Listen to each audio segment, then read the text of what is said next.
app. WBSM presents The Tim Weisberg Show, streaming live on WBSM.com and the WBSM app. Call 508-996-0500. Send us app chat messages and open line voicemails using the WBSM app. Now, The Tim Weisberg Show.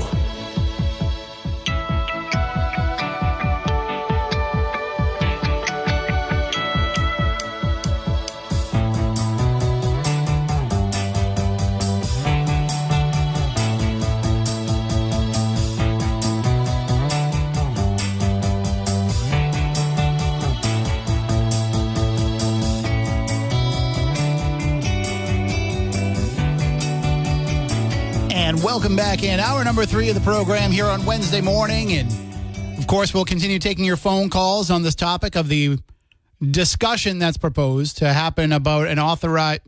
Did that make sense? So Councillor Shane Burgo has a motion before the City Council tomorrow to begin discussions in committee about this report, this study, regarding the potential for a temporary but authorized homeless encampment. And you can read more about it at WBSM.com and on the WBSM app. You can hear his appearance with Barry there. And we can certainly discuss that more. But before I forget, I don't want to forget to bring this story up this morning, because I know some of you out there, since sports gambling became legal in Massachusetts, you like to take part in it. And certainly right now, with the Celtics in the Eastern Conference Finals and with Game 1 going the way that it went last night, what a game that was. I think if the Celtics had played better, if they had played more like they should have played, it might not have been as close. But I think that the Pacers are going to be a pesky team here. And I don't know that I have the same confidence that I did yesterday morning about it. But anyway, as we are going to see more of these games coming up and people are gambling more and more on these games, I want to make you aware that Fanatic Sportsbook customers in Massachusetts have been receiving an email from the company. These went out on Monday, telling them that they had won a free trip to the NBA Finals. However, Channel 5 is reporting those emails were sent by mistake. So the email says finals bound in big bold letters with the following message. It says, "You, my friend, have done it. You've been selected as a winner to attend the NBA Finals on us. That includes 2 tickets plus $3,000 for travel expenses."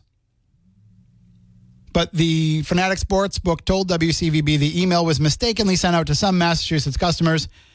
They didn't know how many received it, but they said that this was an error. They sent out a follow-up email apologizing, saying, "Sorry about our previous email. We sent the wrong email by accident. No one has won yet, but you can opt in now and try your luck."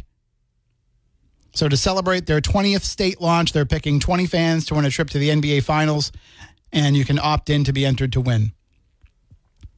And Fanatic Sportsbook said that they plan to self-report the incident to the Massachusetts Gaming Commission, even though they did not believe it was a violation of any betting regulations. Just to be on the safe side, they're going to let them know that it happened. But if you got that email on Monday from Fanatic Sportsbook and you think you are going to the NBA Finals, sorry to break it to you. You received that email by mistake. And I wonder if anybody's really going to try to push this. I wonder if anybody would say, "Hey, wait a minute. You sent me the email. You've got to make good on it." I mean, I guess the argument that could be made in court is, but the contest, you didn't enter the contest. I guess, that's something for lawyers to work out. But just in case you received that email, or you know somebody that did and they haven't heard the follow-up on it, or they didn't get the follow-up email, sadly, they are not going to the NBA Finals. I mean, they still might. They've just got to enter to win. So I wanted to make sure that I got that story in there. Also, as the TV behind me was just advertising, Governor Healy will be in New Bedford today to speak about mental health resources. I don't think she's planning on coming by WBSM at all. If you want to come by, Governor, if you're listening, the door is open. Well, technically it's not open. You have to ring the bell, but somebody will let you in. Feel free to come on by if you've got time. Whether it be, I don't think you're here this early, but if you want to stop by and speak with Chris McCarthy, maybe after you're done, you want to come by and hang out with Barry Richard, feel free. We'll adjust our schedules based on you, but also the fact that you'll be here at 11:30. I'm just guessing. I haven't confirmed with Chris, but I'm going to guess that the Mayor Mitchell will probably be there with her and not in for midweek with the mayor. But I'll try to confirm with that. Certainly when Chris comes in prior to a show, we can let you know for sure. But this is information that I just saw on the television, so I don't know anything more than that. 508-996-0500, and we can get back into the discussion about the proposed, well, I keep saying that it's a proposed authorized homeless encampment, but it's not really even proposed yet. It's discussions about whether or not they should propose it. And also, we're talking about it being in this field over near the airport on Chalmette Ave. That was only something that was suggested as a possible location. It doesn't mean that would be where it would happen. It doesn't mean that would even be on the table if it went forward as something that was going to happen. It could be somewhere completely different. So just, keep these things in mind as we're getting into the. And this is why Councillor Burgo said to Barry that it's a little premature for him to have even been discussing it on the air yesterday, because none of this stuff is as solid as it may seem. And this could also turn into, I've got to think that the council would vote to allow it to be discussed in the committee, and then in the committee, I could see it passing out of the committee, but then when it gets to the full council's voting against it. That's just my gut feeling about it. I don't have any information on it. That's just how I feel. But then you can say we did the due diligence. We looked into it as a possibility. When we need to come up with creative solutions for a problem that isn't going away, we looked into it. We tried. We decided ultimately it wasn't the best move. And I would be satisfied with that if that's what they did. I don't know that I'm necessarily in favor of the idea, but I'm in favor of finding ways to help homeless people for sure. Ways to offer them more resources. A part of the issue here is that they're having less and less beds available for the people who need them in shelters. That's why you're seeing so many people choosing to live in tents under the overpass. According to, and let me get to the point here. So this is what Councillor Burgo said with Barry yesterday. According to the 2023 point-in-time count, which aims to count the number of individuals experiencing homelessness within the city borders, there were 373 adults and children who were either sheltered or living on the streets. And he said 67 of those 373 are people who are identified as living on the street. So 67 people is, the kind of the target here. Now, then the question becomes, well, if you have this authorized encampment, do more people come here thinking that they can move into that? Do some of the 373 minus 67, that's too much. I can't do that math that fast. Do some of those people then decide, well, I'm going to leave where I'm at and go live in this homeless encampment? So I think that there's a lot of questions that need to be hammered out here. And that's what Councillor Burgo was trying to express yesterday is, we haven't even had these conversations yet. So certainly we can continue on with that conversation. 508-996-0500 if you would like to do so. I also want to go back to something we talked about earlier in the program as well, just in case people haven't heard the latest on this story. Remember the story of the American Airlines flight attendant who he had taped a cell phone to a girl, a 14-year-old girl on a flight to Logan had to use the restroom. And before she went in to use the restroom, he's like, oh, hold on. I gotta fix something in there. And he went into the restroom and attached a cell phone to the inside of the seat, the lid, when you flip it up. And I remember there were photos of what it looked like. And he had taped it to the seat and had the camera pointed out, and I guess the light was on. And he recorded this 14-year-old girl going to the bathroom, or tried to, and she went and told her family about it, and he was arrested. And they found in his iCloud account that he had videos of him filming multiple girls utilizing aircraft lavatories. And the girls were 7, 9, 11, and 14 years old. Yeah, I'm looking at the photo right here in the WCVB story. It's taped to the seat with a light on. But the family of this 9-year-old girl, they filed a civil suit against this guy and American Airlines. And American Airlines' defense against having to pay anything in the civil suit and being found at fault, their defense was the 9-year-old girl was at fault and negligent because she used a lavatory, quote, she knew or should have known contained a visible and illuminated recording device. And then the attorney for the 9-year-old girl and the 14-year-old girl, he responded, in what world would it ever be acceptable to blame a 9-year-old for being filmed while using an airplane bathroom? It's shocking, it is outrageous, and in my opinion, as a lawyer, they've just reached a new low.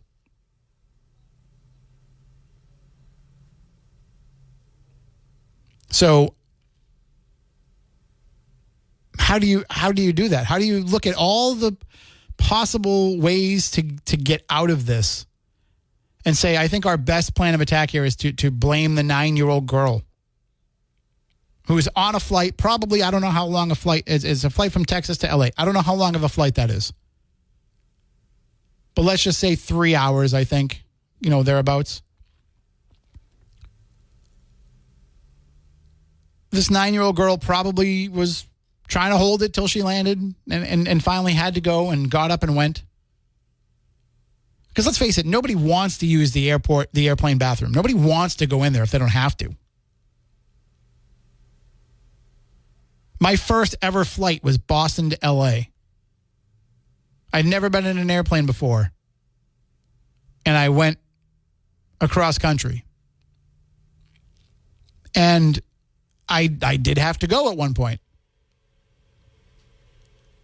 And I got up and I went and I used the bathroom and I said, I'm going to try to avoid doing that ever again.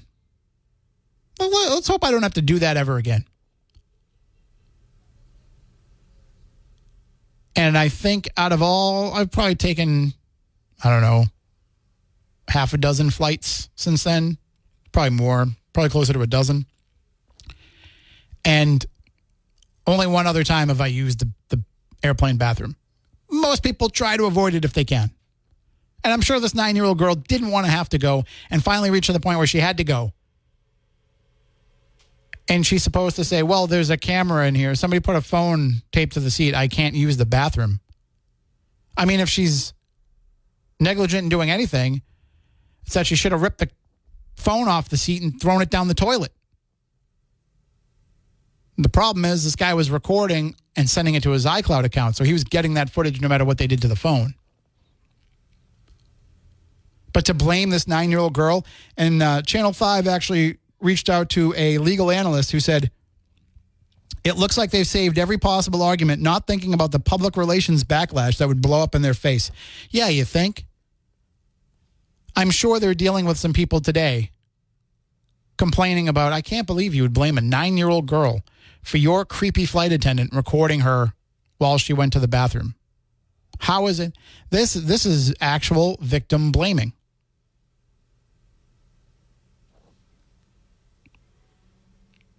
The lawyer for the girl said, in my view, it just smacks of desperation. Really, are they going to stand up in front of a Texas jury and point to a 9-year-old girl and say, don't blame us, it's her fault?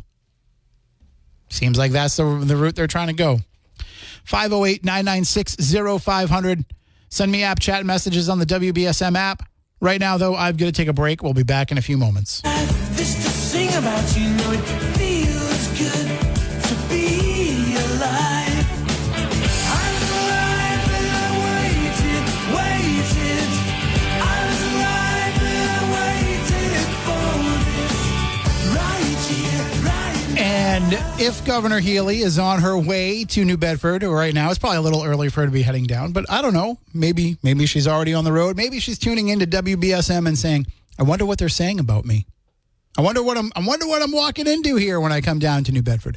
So, Governor, if you are listening, let me just make a little suggestion. I know you're going to be speaking at 11:30 on the topic of mental health. So when you're done, you probably want to have some lunch, right? I don't know if they're providing you lunch where you're going to speak, but let's just say that you're looking for a little bit of lunch and you want something truly authentic in New Bedford. Stop by the butcher shop, because there you can get some of the great food that the Pinaretta family cooks up for you every day. So you can get yourself some nice caserla, some bafana, some of the other things that they make right there, all ready to go, hot and ready to take out in a little container and have for lunch. I shouldn't say little. They give you huge servings there for not a lot of money. And then while you're there, maybe you want to get some of their great meats to bring on home. You can cook them up when you get home. I don't know if you have a cooler with you, but don't worry. They've got it all at the butcher shop. They'll take care of you. And you don't have to be the governor to get that level of service from the Pinaretta family at the butcher shop, because the Pinaretta family treats you like you are part of their family when you shop at the butcher shop. A real old school neighborhood market with a lot of fresh, locally sourced food. So if you haven't been, get yourself over there, 123 Dartmouth Street in New Bedford. And Governor Healy, if you want to go and you're not really sure how to get there, you can have your driver type 123 Dartmouth Street into your GPS, or you can just call me. I'll let you know, and I'll tell you exactly where to park. I have a nice spot that nobody's ever in, so I can always get into the butcher shop and get what I need. So check it out for yourself. You don't have to be the governor to go to the butcher shop, 123 Dartmouth Street in New Bedford, where you will be treated like family and where you will have a great experience. All right, well, we're going to be going into the newsroom in just a moment. On the other side of that, we can take more of your phone calls, 508-996-0500. More of your app chat messages on the WBSM app. See, DSY in Dartmouth says it would be great if the governor came to WBSM in the afternoon. He wants to hear Governor Healy come on with Barry Richard. That'd be a nice conversation, right? I don't think she necessarily read the article that Barry has about her today, where he talks about how voters' confidence in her and her administration is starting to fade. So just ignore that part, Governor, before you come to New Bedford. Ignore that part. That's just Barry using actual facts to point something out, but still, yeah. Don't worry about it. It's all good. All right, it's time now to go into the newsroom and get all the headlines of the day from Phil Devitt.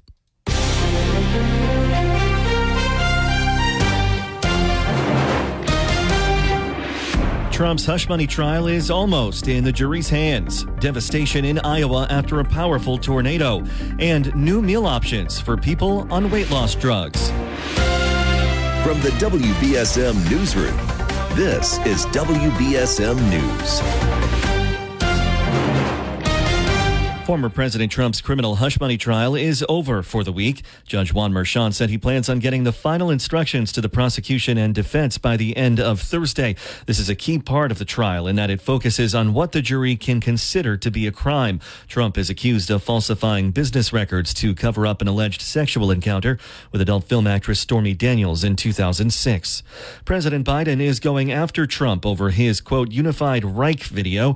The president spoke at two fundraisers in Boston on Tuesday and brought up a video that Trump shared on social media alluding to Nazi Germany. Biden also released a short campaign video. What's next for America? Is this on his official account? Wow. A unified Reich? That's Hitler's language. That's not America's. He cares about holding on to power. I care about you. At one Boston stop, Biden said it wasn't the first time Trump has, quote, gone down this road, and that, quote, the threat Trump poses is greater the second time around than it was the first. The video has since been removed from Trump's Truth Social account. Multiple deaths are being reported in Iowa after a tornado ripped through the town of Greenfield. Dave Swanson talks about widespread tornado damage. Multiple buildings destroyed, all the way from the fairgrounds to houses on the south end of town. Oh, my goodness Sounded like a freight train. Yeah, everybody says it sounds like a freight train, and it sounded like a freight train. The Iowa State Patrol says numerous fatalities have been confirmed in the town southwest of Des Moines, but that the exact number isn't expected to be released until later today. Voters went to the polls in Georgia, where Fulton County District Attorney Fani Willis emerged victorious in her Democratic primary. Willis is handling the election interference case against former President Trump. The judge overseeing the Trump case, Scott McAfee, was also projected to win his race. All 9 South Dakota Native American tribes have officially voted in favor of banning Governor Kristi Noem from their lands. The move comes after the Republican made several remarks about the tribes, including that their children have no hope and that Mexican cartels are using reservations to facilitate drug trafficking.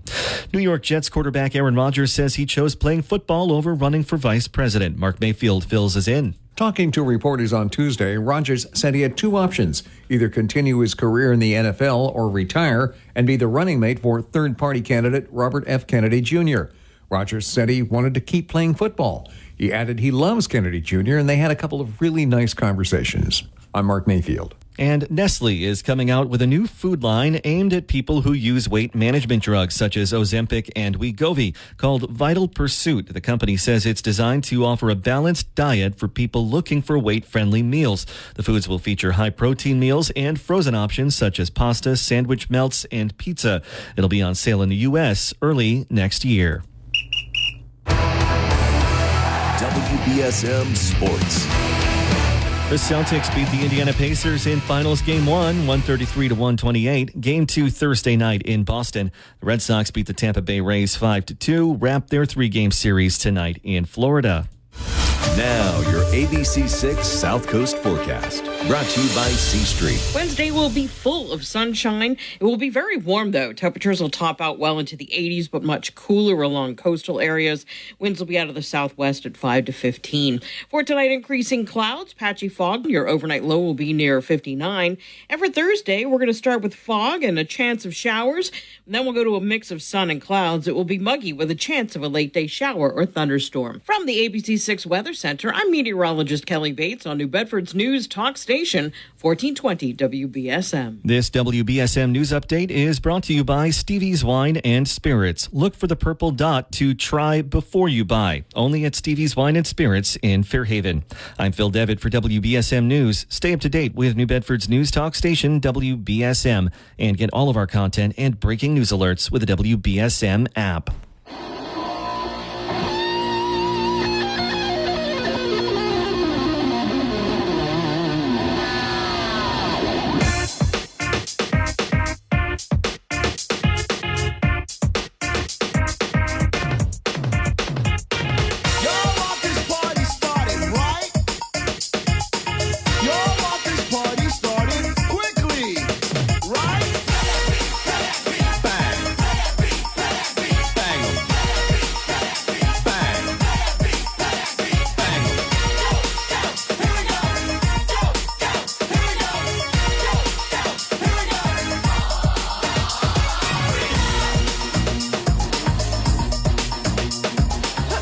Welcome back in 508-996-0500 app chat on the WBSM app if you want to text in.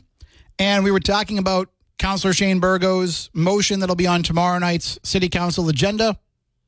Let me give you the language.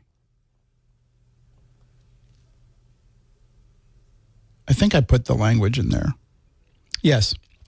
The motion requests that the Special Committee on Affordable Housing and Homeless Affairs, which Burgo chairs, quote, review a local report requesting consideration and approval for authorized encampments as a short-term emergency tool. This tool is intended to be implemented with the goal of meeting local, state, and national initiatives and practices aimed at preventing and remedying homelessness. So basically what this would be is they would be saying, yes, review this report in committee, come back to us with your suggestions, and then we'll vote on what we think the city should do. And Councilor Burgo told Barry yesterday, and you can hear the audio if you go to Barry's podcast or if you click in the story that's at WBSM.com or on the app or on our Facebook page. The audio is in there too. And he said in this, this is very preliminary. He really shouldn't even be discussing at this point because there's no real plan in place. It's just to begin the discussions. But that one of the areas that was proposed was a field on Shawmut Avenue close to the airport. And the idea being, instead of having all of these rogue encampments, as he called them, around the city, in some of the parks, at some of the memorial sites, and under the overpass on Route 18, which not only do they keep moving them out of there anyway because it's not a safe place to be, but they're going to start doing the work on that overpass, so they're not even going to be allowed to be there. It's all going to be, fenced off and everything. So instead of having all these different rogue encampments, as he called them, all over the city, they would have one site where, so when they go there and they break up where people are staying, instead of saying, you can't be here, they would say, you can't be here, but you can go here. It's not forcing anybody to go there if they don't want to. But they're also saying, there's an alternative when we tell you can't be in this place. You don't have to go to that alternative. And I can't imagine that they're going to have restrictions when they get there about, you've got to be here by a certain time. You're going to be able to come and go as you please. And it would centralize a place for the folks who assist the unhoused to be able to find them and work with them. See, the problem is they do go to where the people are now to try to offer them these wraparound services, but they can't always find them where they can't always find them. There's people who are out in the woods, people who are in parks where they're not going and looking, people who are in places that they don't even know to go to look. Here they would be in a place, and nobody's going to force them to take those services. So they would still have all the same freedoms they would have somewhere else. The only difference is we're saying if you pitch your tent here, we won't make you move it. But again, the discussions are rudimentary right now because until they've actually fleshed this out and seen what they think is a good idea, we're just kind of talking in hypotheticals. So that'll be before the city council tomorrow, whether or not to have the committee discuss that. So if you'd like to call in on that, 508-996-0500. I'm sure Chris will be talking about it more. I know Barry will be talking about it more. The other story that I have at WBSM.com and on the app for you to check out is the latest on the Ingersoll's Tavern in Danvers, which is a site connected to the Salem witch trials. The latest news on that, we know that yesterday we talked about how a town meeting in Danvers approved a bylaw Monday night that would basically make it illegal for the owner of that house to allow it to keep rotting away. And that's what's happening. There's a hole in the roof that's been there for a couple of years. There are structural concerns. He already let the barn that was on the property, the historic barn, rot away. So the idea is this bylaw would protect these historic properties. And it's very limited in what it can do and what properties it can have an effect on. But this one would fall under that. And the idea is that if he doesn't make the necessary repairs to preserve the structural integrity of the building inspector for the town can step in and order the work to be done. So you don't want to fix it, we're going to get it fixed. And then I assume the owner has to foot the bill for it. But the president of the Historical Society met for 2 hours yesterday morning with the owner of the house. The owner is amenable to having it become a museum. And part of his problem was he didn't want anybody living on the property. He's now amended that and said, you know what? I would allow for a live-in caretaker to live in an apartment on the property. And then now the question becomes, how do they raise the money to give it the necessary repairs that it needs? If the owner gives his blessing and works out something with them where they can utilize it as a museum, then there are people ready to step in and start crowdfunding and also people who are ready to step in and make sizable donations. So the $400,000 to $500,000 that is needed might not be as hard as they think it might be. This guy obviously doesn't have the money or doesn't want to spend the money if he does have it. So by it's a smart move on his part because it only increases the value of his property. So we'll see what happens. I believe he's going to be before a meeting tomorrow night to talk more with them about it. And we'll certainly get updates on that if that's the case. 508-996-0500. Good morning. You're next on WBSM. Hey, good morning, Tim. How are you? Good. How you doing? I'm doing well. Here's the thing. How about they find the root cause of why these people are so homeless, as far as the government goes? Is it because of the policies that are in place now with the flux of immigration into our city that we have nowhere to put these people because of the flux of people coming in? Now, they're going to put them right by the airport, right? So if I'm coming into the airport and I have to drive, there's two ways to get to the airport, right? And they're going to probably go by this encampment of homeless people. We don't know how many are going to be there, right? It could be 100, it could be 200. We don't know the number yet. But if you're going into New Bedford Airport to fly out and stuff, you're going to be going by that embankment of homeless people with a bunch of tents. Now, if they're trying to upgrade our city like they usually are most of the time, like bring in business and bring in stuff like that, and they talked about the expansion of the airport at one time, how is this going to take place with the expansion now with this bunch of people with tents there? And now, because it's coming up to a warm season, right? We can do tents because they wouldn't be able to do this in November, December, Tim, because they wouldn't be able to do this outside. That's what makes the timing interesting because it's going to take months to get this rolling if it does get approved. By the time they get it approved, they'll probably say, well, we'll start this next spring. We're not going to start it now. So I think that there's a lot of factors involved. I will say this, the expansion of the airport should not have any effect on whether or not this can happen there because it's not going to overlap in the area where it's happening. But how is Mayor Mitchell going to feel about this when he's trying to encourage this expansion of the airport, trying to encourage more traffic into the airport? You're talking about people driving by, but what about the people who are flying in who will be looking at that as they're descending into New Bedford? What's that over there? Oh, that's the homeless population that they put in an encampment. Well, now is that person going to want to leave the airport and drive down through Shaman Avenue and go somewhere for dinner, or are they going to say, get me on the next flight out of here? And the thing about, what are they going to do? Bring in parties for everyone and keep that clean? And who's going to clean up all that mess as far as sanitation goes? Mm-hmm. I mean, it's nice to go camping. You have a tent, but guess what? There's facilities that you can use for shower and bathrooms and stuff like that, even if you're tenting it. I'd be interested in that.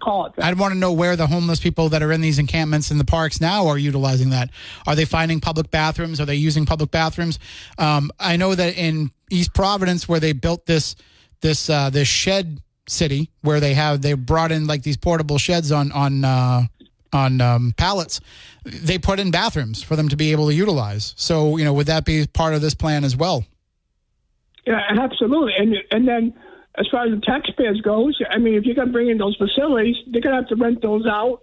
It's going to be a cost to the taxpayer.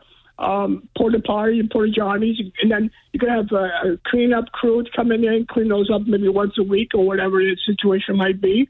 And then what they're going to do, they're going to just walk from that facility to Hathaway Road, which is, I'm thinking about what's there. There's I think it's right, the store there, or Savers or something like that, called there. There's McDonald's. There's Come On Farms at the corner. It's a busy intersection right there on Hathaway. You know what else? What else there's a number of over in that area? There's at least 3 liquor stores in walking distance. Right. Well, they can go bowling, too. There's a bowling alley down there. And USA Donuts and... so at one time, there was also talks about putting a Walmart where the old Building 19 used to be because it was so vacant. It was a big that's not parcel there. That's not going. The there's a landscaper there. What do you call it? Klein? Yeah, they're going to be expanding from what I heard. So that's what's going to be the future of that property. But I got to hold you there, Paul, just because I got to take a break. But all valid points that you're making. Thank you. Have a good day. You as well. And the difference is, people are talking about, well, they're downtown, but also the traffic is a lot slower downtown than the traffic is on Hathaway Road if people are going to be running across the street. Anyway, 508-996-0500. Caller, hang on. I will get to you as soon as we come back, but I've got to take this quick break. Shade is on the window and loneliness is all around. Little voice I'm hearing, don't you stay inside. No, I can fight this feeling. Got LUSD on my mind. And welcome back in, 508-996-0500. We have about 8 minutes, and then we're going to give way to Chris McCarthy and South Coast Now. So I did get an app chat message from Greg in New Bedford who says, where on Shawmut Ave? We're talking about the idea of this authorized encampment being on Shawmut Avenue. He says, where on Shawmut Avenue? So I just want to point out that Councilor Burgo said to Barry yesterday that this is just a proposed possible location, that this isn't necessarily where they're looking to do this. This is just a place that was brought up. And he says he's not even sure if it's city-owned property or not. They haven't even looked into that yet. But what the area that he's talking about is there's a field over on Shawmut Avenue near the airport, kind of behind where ABC Disposal was. So there's I guess a field over there. That's what they're talking about. So it's very close to the airport entrance. And I don't know how far off the road it goes. I was looking at it, and I put a photo in the story yesterday. Google Earth images of the overhead shot, but I don't know exactly what it would look like from the side. I just saw a lot of trees when I used Street View, and I didn't have time to go over there and look myself. 508-996-0500. Good morning. You're next on WBSM. Good morning. How you doing? Hey, how's it going? Yeah, listen, I just want to say I think it's I knew this was going to happen. I think it was poor planning on this administration, knowing that we allowed more and more people to cross into our country. And, we had plenty of homeless people before.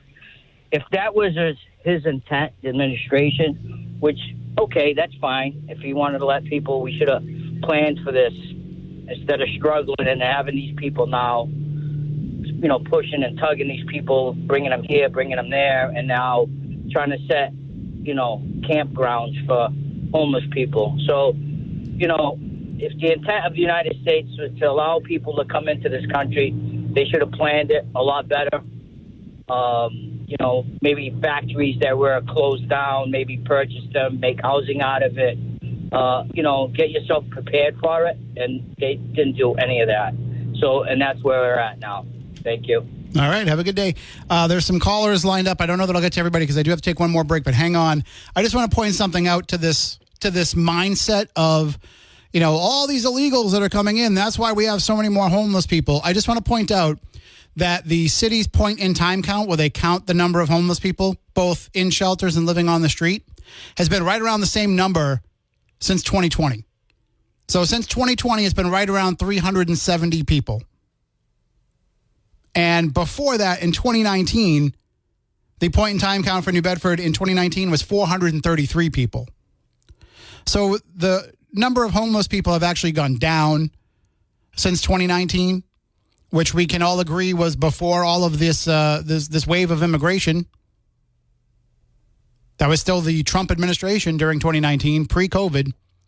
And that number has gone down and has stayed pretty much the same year to year over the last 4 years. 3 years, because they haven't released the 2024 data yet. So that's a fallacy, that people are coming in and taking these homes away from the people and forcing them out onto the street. Because the number hasn't changed.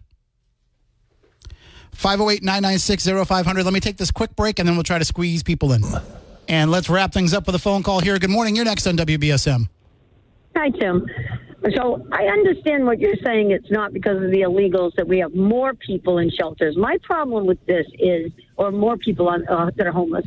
My problem is they keep saying this is a right to shelter state, and they're putting illegals up in hotels and giving them $64 a day for food. If it's a right to shelter state, why are we giving our people that live here a plot of land near the dump? Because why aren't they getting hotels and $64 a day? Because the way that law is written, it's not about people that are already citizens here. Yes, it is. Of course it is. It wasn't about illegals. It's a right to shelter. If you're homeless in this state, if you're homeless in this state, they were trying to do it so it could include illegals. It was never written for illegals. And by the way, people are making the assumption that that's who would be comprising this tent city. Not that I'm saying that you are, but that's what people are making the assumption of. These are the people that you're saying we need to find a home for. They're giving them the opportunity to have a location where they can put them and then find them when they have a home for them. It's a dump. It's right next to the dump. That's disgusting. That is true. It is right on the back end of the dump. It's right near the dump, and it's probably full of goose crap like every other field is in the city. Well, also rats. Rats are very close to a dump. And rats